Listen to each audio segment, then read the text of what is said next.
अध्यक्ष महोदय, आपने मुझे बोलने का मौका दिया। मैं अपनी पार्टी की भी आभारी हूँ for this opportunity.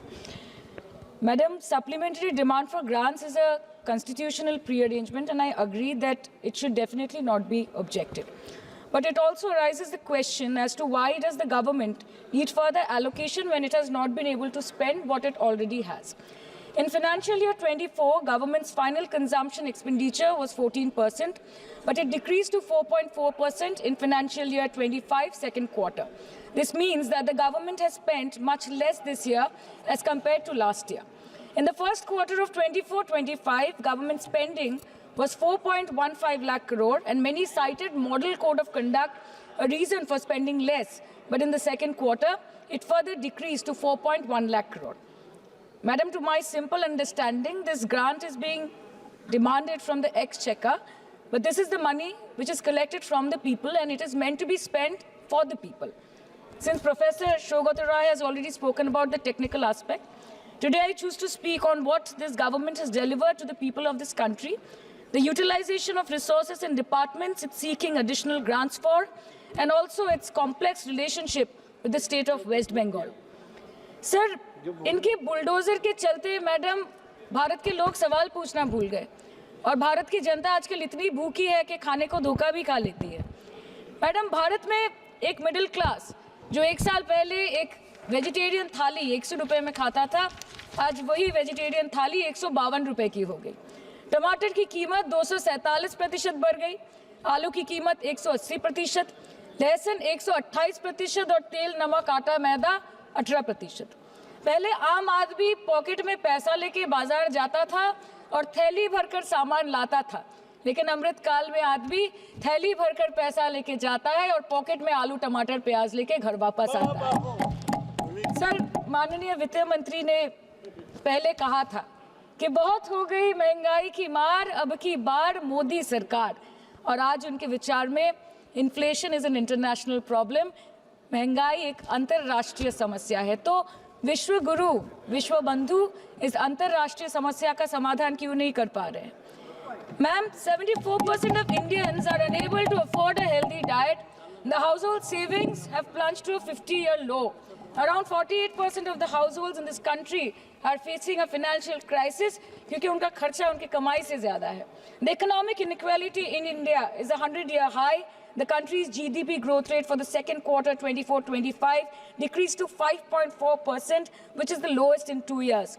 The government's total debt has reached a staggering 176 lakh crore, and the total debt is expected to soar up to 185 lakh crore by the end of the financial year. आज आपके उधार की वजह से हर हिंदुस्तानी पर 1.25 लाख का बोझ चढ़ गया, और आप उनकी मजबूरी को अपनी ताकत समझते हैं। बंगाल में ऑल इंडिया तृणमूल कांग्रेस की प्रदेश युवा अध्यक्ष होने के नाते मुझे हर दिन कई नौजवानों से बात करनी पड़ती है। वो मुझे ये पूछते हैं कि मोदी जी ने हर साल 2 करोड़ नौकरी का वादा किया था, अर्थात 10 साल में 20 करोड़ नौकरी। उन नौकरियों का क्या हुआ, उन वादे का क्या हुआ? मैं बस उन्हें यही कह पाती हूँ कि पत्ते तो झड़ते हैं, उठाता है कोई कोई, वादे तो सभी करते हैं, निभाता है कोई कोई। Ma'am, as per the latest report by CMIE, the unemployment rate has risen to 9.2% in June 2024 as compared to 4.9% in 2013-2014. Female unemployment rate is much higher at 18.5% in June 2024 as compared to 7.7% in 2013-14. Around 37% of working women are unpaid. In rural areas, this figure is at a horrific 43%. प्रधानमंत्री जी बोलते हैं सबका साथ, सबका विकास, सबका विश्वास। अगर ऐसा ही है तो भारत के लोग आज देश छोड़ के क्यों जा रहे हैं? 2018 से लेके 2023 के बीच 6,70,000 भारतीय ने अपनी नागरिकता त्याग दी। सिर्फ 2022 में ये संख्या करीबन 2,25,000 की थी। In 2022 alone, 7,500 high net worth individuals with a net worth of more than 8.3 crore or more left India. नवंबर 2022 से सितंबर 2023 सिर्फ 10 महीने में 96,917 Indians were arrested attempting to cross the United States illegally. Modi ji कहते हैं कि वो सबके साथ है, मगर ये आंकड़े बोलते हैं जो सबका होता है वो किसी का नहीं होता। और बंगाल के साथ तो कुछ अलग ही रिश्ता है इनका। The relationship is that of quid pro को, ठुकरा के मेरा प्यार मेरा इंतकाम देखेगी। मतलब वोट है तो नोट है और वोट नहीं तो नोट नहीं। As per the available reports, as on 19 July, rupees 1.23 lakh crore is already due from the government of West Bengal against flagship programs like Manrega, PM Awas Yojana, Gram Sadak Yojana, National Health Mission, Central Food Subsidy. Further, 40,806 crore is projected dues against these schemes, bringing the total amount to a staggering 1.71 lakh crore. Madam, health care की schemes में सिर्फ fund हमको दिया नहीं जाता क्योंकि colour coding match नहीं करता है। सो आप सबका साथ सबका विकास जो बोलते हैं, is it hinging on colour coding? आपको रंग पसंद नहीं तो आप बंगाल के लोगों को पैसा नहीं दोगे और फिर आप आके बोलते हो कि हम बंगाल में जीत क्यों नहीं पाते। Ma'am, this is the reason, this step motherly attitude, जिसके लिए बंगाल के लोग हर बार इनको बड़े बड़े रसगुल्ला खिलाकर वापस दिल्ली भेज देते हैं। Even after making several attempts to crush our aspirations and our economy, Bengal government stands tall and true towards the commitment towards its people. Bengal में सिर्फ दीदी है तो मुमकिन है। The West Bengal government started transferring money to the bank accounts of 21 lakh people who worked for 100-day scheme without receiving any payments from the central government for Manrega. Even before Ayushman Bharat, in Bengal, Shastra Shati, a cashless scheme was launched, providing treatment cost up to 5 lakh for per person belonging to any strata of the society. आज कलकत्ता के किसी आलिशान private hospital में जहाँ पे एक अमीर आदमी की चिकित्सा होती है, वही बगल वाले बेड में एक गरीब मजदूर, एक गरीब किसान की भी ट्रीटमेंट होती है। यही है ममता बनर्जी का विकास। और आपके अमृत काल में the cost of medical treatment has been doubled in the last 5 years। आप फार्मास्यूटिकल्स के सर आरजीकर पे बात ना बोले, आपकी सीबीआई पे अभी तक कुछ बोल नहीं पाए। हम लोगों ने जो हमारी पुलिस ने जो बोला था, they are still sticking to that. So उसके बारे में मत बात करें, ठीक है? आप उत्तर प्रदेश के बारे में बात करें ना sir. Sir, medical inflation is at 14%। Regularly लिए जाने वाले दवाइयों की कीमत 50% बढ़ गई। आप सिविल एविएशन के लिए ग्रांट्स मांग रहे हैं।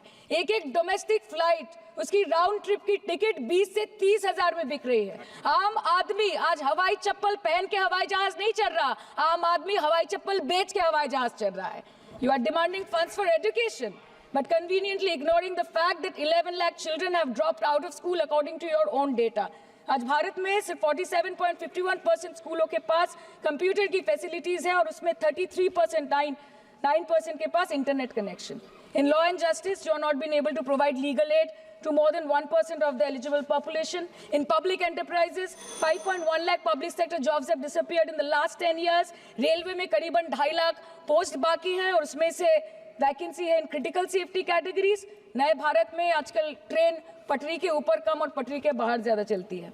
मुझे दुख लगता है इस सदन में ये कहते हुए मैडम कि मैंने अपने लोकसभा क्षेत्र जादवपुर लोकसभा क्षेत्र के लिए एक बारुईपुर कोबी सुभाष मेट्रो एक्सटेंशन की मांग की थी। मुझे डिपार्टमेंट से ये चिट्ठी मिली जिसमें उन्होंने लिखा है that this project is not economically viable and this project is unremunerative। तो आपको अगर सब जगह से पैसा चाहिए तो मुझे ये बात समझ में नहीं आती कि लोग खुद के लिए आपको वोट देते हैं कि आपके फायदे के लिए वोट देते हैं।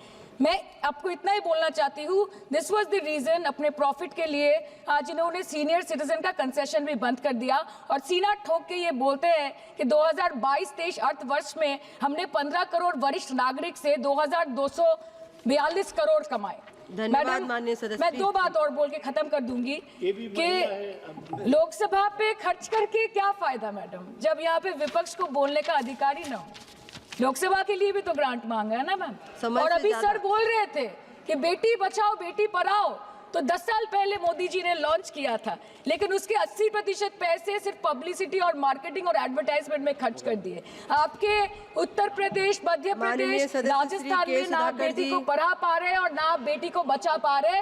बंगाल आए और देखिए कि ममता बनर्जी ने विधानसभा में अपराजिता एक्ट में बिल पास किया है, कन्याश्री किया है,